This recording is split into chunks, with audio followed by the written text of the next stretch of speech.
নিজের body fitness ঠিক রাখার জন্য তুমি তোমার সন্তান গর্ভপাত করা বন্ধ করে রাখো। অনেক মহিলারা আছে একটা সন্তান নিয়েছে কিন্তু পরবর্তীতে আরেকটা সন্তান নিবে, একটু দেরি করে নেওয়ার জন্য বিভিন্ন প্রক্রিয়ার ঔষধ সেবন করে।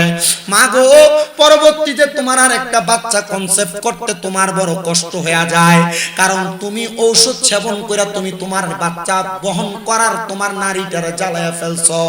এই জন্য তোমাদের কাছে করজোরে আবদার করি, তোমরা কেউ সন্তানকে খাওয়ানোর ভয় মাইরা ফেলো না, সন্তান জন্ম দিতে ভয় পাও না। সন্তান আল্লাহ দিবে, রিজিকও আল্লাহ দিবে, কারণ আল্লাহু খায়রুর রাযিকিন।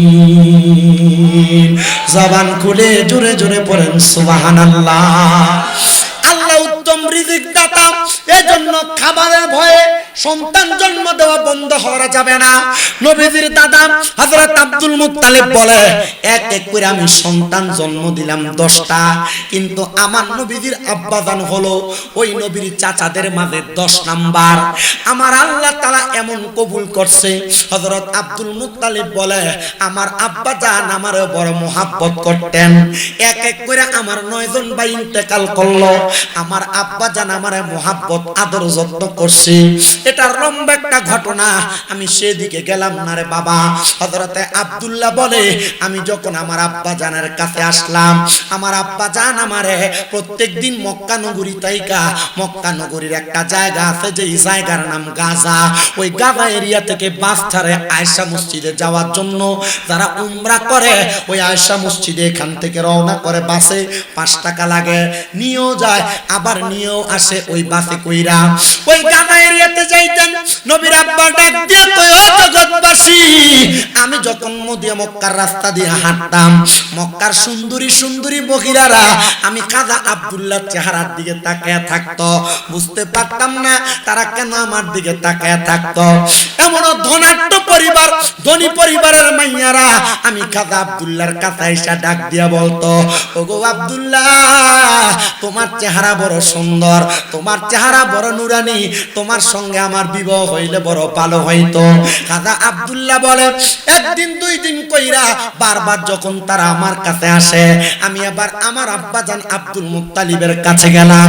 আমি দেখলাম আমার আব্বা আব্দুল মুত্তালিব কাবা ঘরের হাতিমে কাবার সাথে হেলান দিয়ে, কাবা ঘরের সাথে হেলান দিয়া ঘুমায়। আমি ডাক দিয়ে বললাম, ও আব্বাজান, আপনার কাছে আমার একটা আবদার গো। মক্কার ধনাঢ্য পরিবারের মাইয়ারা আমি আব্দুল্লাহরে বড় ডিস্টার্ব করে, তারা আমার কাছে বিবাহ বন্ধনে আবদ্ধ হইতে চায়।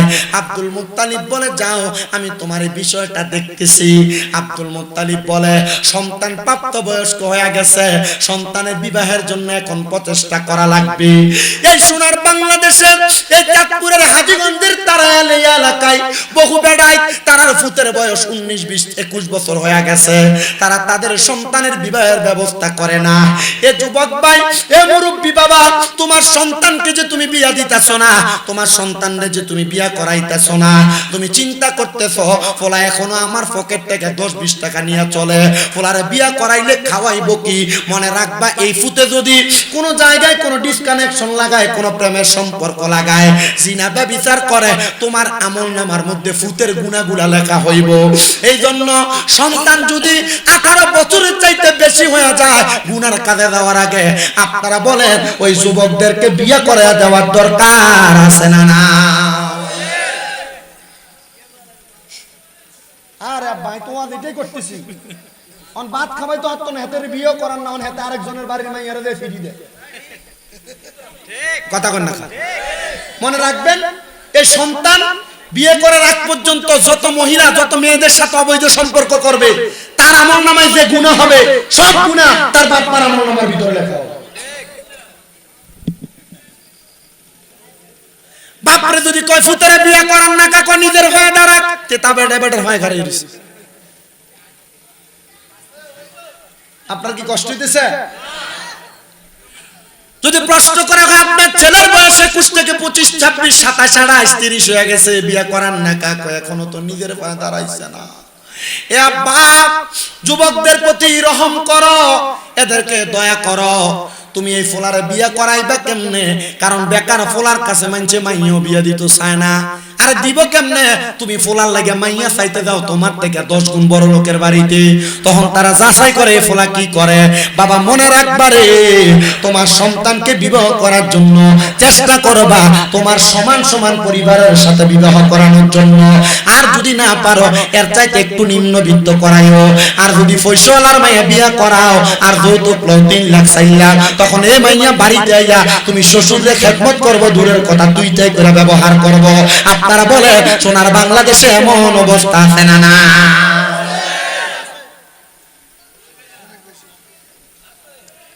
আপনি যে 3 লাখ টাকা যৌতুক লইলেন, তন্দার ফলার বিয়ে করাইলেন না, বিয়ে দিলেন। তনার বিয়ে করেছেন না, তন বিয়ে দিয়েছেন ফুতেরে। যৌতুকে চল নাই কেন? না না না, যৌতুকে চল নাই, খুশি করি দিয়ে নাম না জামাই। এই কথা কোন না? আল্লাহ আমাদেরকে বোঝার তৌফিক দান করুন। আপনারা বিবাহকে সহজ করে দেন।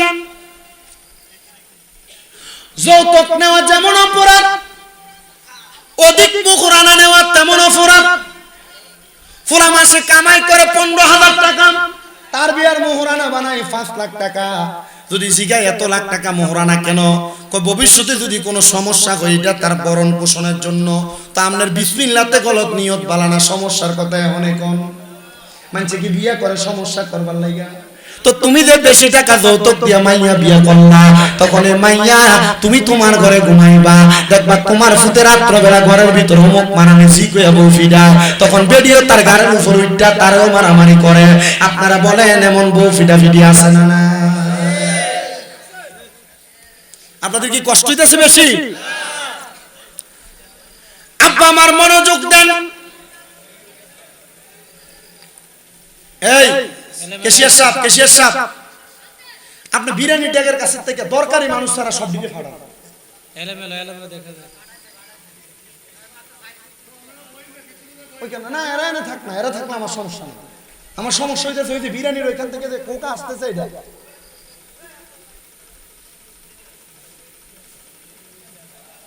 সবাই বসে যান, বিশৃঙ্খলা হইতেছে। সবাই একটু মুহাব্বতে দুরূদ শরীফ পড়েন। আল্লাহুম্মা